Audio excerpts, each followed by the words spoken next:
Halo guys, kembali bersama gue aja si netizen yang suka ngebahas bola. Kayak tadi udah digelar pertandingan antara Indonesia versus Yaman yang pertandingannya terus terang sangat membosankan, terus terang ya.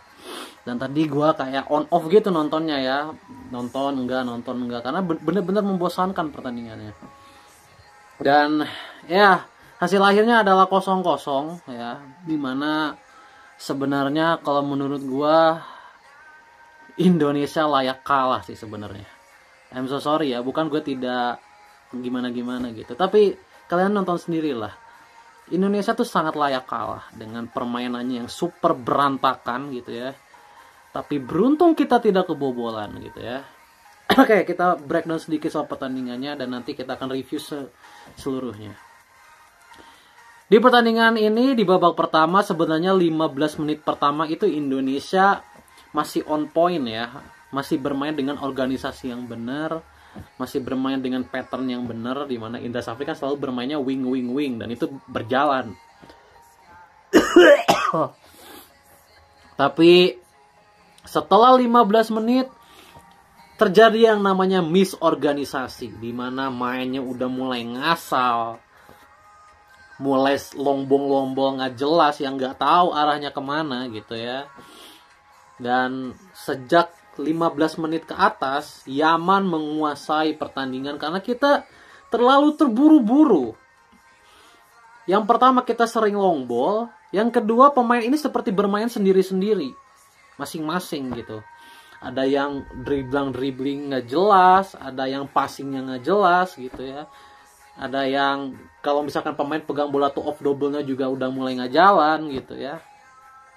Jadi udah super berantakan, udah misorganisasi sejak menit 15 ke atas. Dan itu juga tadi kan ini juga sama komentatornya. Emang terjadi gitu. Dan Yaman yang sebenarnya bermainnya juga biasa-biasa aja berhasil mengendalikan permainan karena kita yang terlalu gerasa gerusuk. Gitu. Gue heran ya. Kok ada yang membela Indra Safri dengan permainan seperti ini gitu. Nggak ngerti gue. Di babak kedua terjadi lagi. 10 menit pertama kita berhasil bermain secara organisasi ya, masih jelas patternnya ya. Tapi setelah 10 menit ke sana, di menit 55 ke atas hilang lagi. Menghilang lagi. Mulai lagi sering hilang bola, sering long ball, sering dribbling nggak jelas, itu mulai lagi di menit 55 ke atas. Bahkan ini nggak tahu masalah fisik, nggak tahu masalah mental, atau nggak tahu masalahnya apa, di menit 70-an ke atas, sama seperti pertandingan menghadapi Uzbekistan kemarin, pemain itu sudah mulai lost, seperti otaknya sudah tidak ada di pertandingan. Jadi terkesannya kayaknya mereka ingin segera mengakhiri pertandingan gitu, benar-benar udah lost dalam pertandingan. Dimana sebenarnya kita itu mendapat banyak sekali counter attack, tetapi patternnya tuh nggak jelas counter attacknya gitu. Dimana pemain off the ball-nya asal, juga pemain yang pegang bola passingnya juga asal gitu ya. Udah lost aja. Makanya di menit 70-an ke atas Yaman begitu habis-habisan menggempur kita gitu. Dan itu bukan karena Yaman hebat, bukan. Itu bukan karena Yamannya yang hebat, tetapi Indonesianya yang sudah lost permainannya, udah hilang gitu. Dan sebenarnya kita udah layak kebobolan di saat itu. Beruntung kipernya sih GG banget sih tadi. Kipernya sih GG banget gitu ya. Jadi gue tidak mengerti apa yang terjadi dengan timnas ini, dimana sepertinya ada yang terganggu di timnas ini ya, dimana kayaknya situasi di ruang ganti ini kayaknya tidak terlalu kondusif kayaknya, karena benar-benar lost, mainnya sendiri-sendiri gitu ya, passing patternnya nggak jelas gitu ya, dimana gue kasihan sama Jens Reven sih. Jens Reven itu dia masih berusaha untuk bermain stabil loh. Tadi pertandingan tadi dia masih berusaha untuk menjadi pemantul, membagi bola. Tapi bolanya tuh di long ball terus. long ballnya kejauhan lah, terlalu ke kanan lah, terlalu ke kiri lah, terlalu nggak nyampe lah long ballnya. Raven sampai ngejar ke kanan, ke kiri, ke belakang. Bola di long ball lagi. Gue jujur lumayan capek sih nontonnya. Dan gue kasihan juga sama James Raven-nya. Untung James Raven diganti ya di babak kedua, jadi dia nggak akan capek mental sih. Itu kalau striker dibegitukan, capek sih mentalnya bener. Capek, pasti capek mentalnya gitu. Dan tadi masuk Aulia Rahman yang lebih punya speed dibanding James Raven. Dan kelihatan kan Aulia Rahman kan lebih ke kanan, lebih ke kiri, lebih nyari bola lah dibanding James Raven.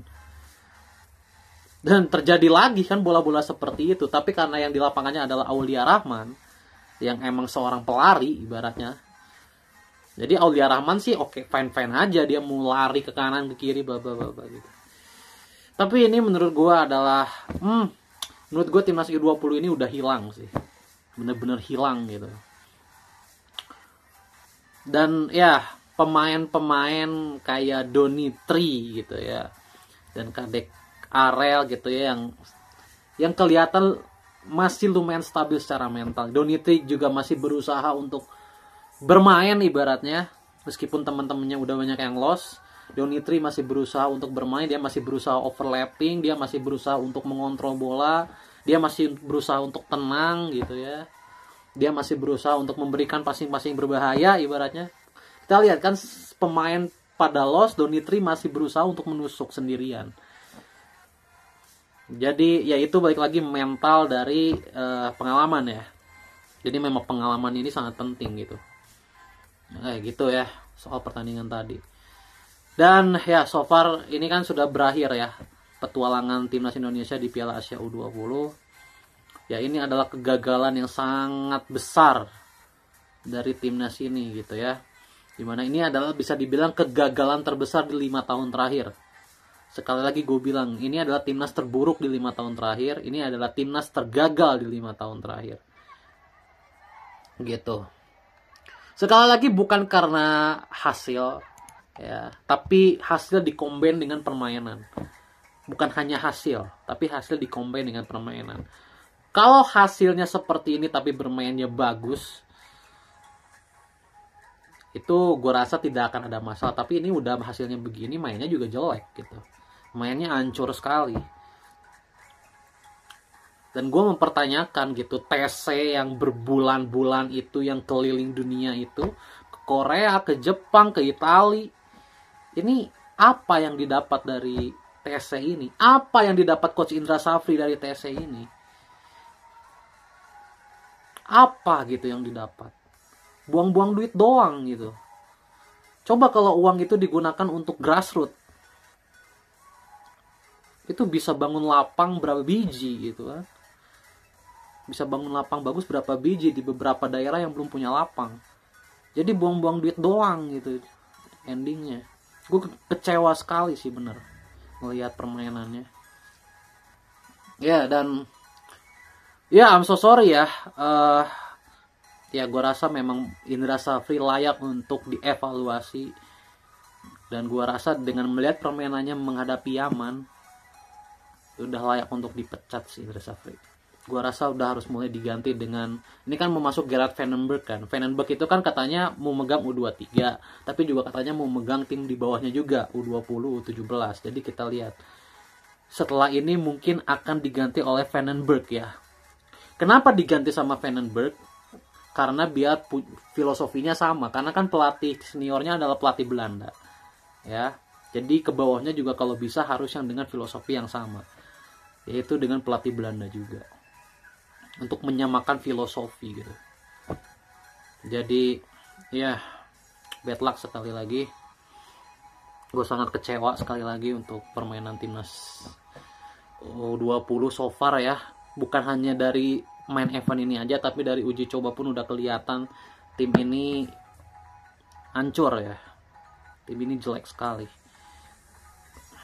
Tim ini kelihatan belum siap untuk berpartisipasi di ajang sebesar ini. Dan kalau kita bicara kualitas, sebenarnya kualitas kita itu bisa lebih dari ini. Kita tuh bisa bersaing gitu ya. Minimal kita kalah dari Iran dan Uzbekistan, minimal kita menang lawan Yaman, karena Yaman adalah bisa dibilang lawan yang setara. Di titik ini adalah lawan yang setara. Tapi tadi pun kita layak kalah. Yaman 25 shot, bahkan lebih. Yamannya aja katro. Yaman itu mainnya nggak jelas loh. Mereka juga pastinya amburadul, nggak jelas. Tapi kenapa mereka bisa mengontrol permainan? Karena mereka mainnya tetap tenang, tidak los mainnya. Jadi bermain sesuai kualitasnya gitu. Kita bermain di bawah kualitas kita. Itu yang menjadi problem. Makanya kita diobok-obok sama Yaman. So, gue udah gak habis pikir gitu ya. Semoga ini benar-benar dievaluasi besar oleh PSSI. Oke, bye.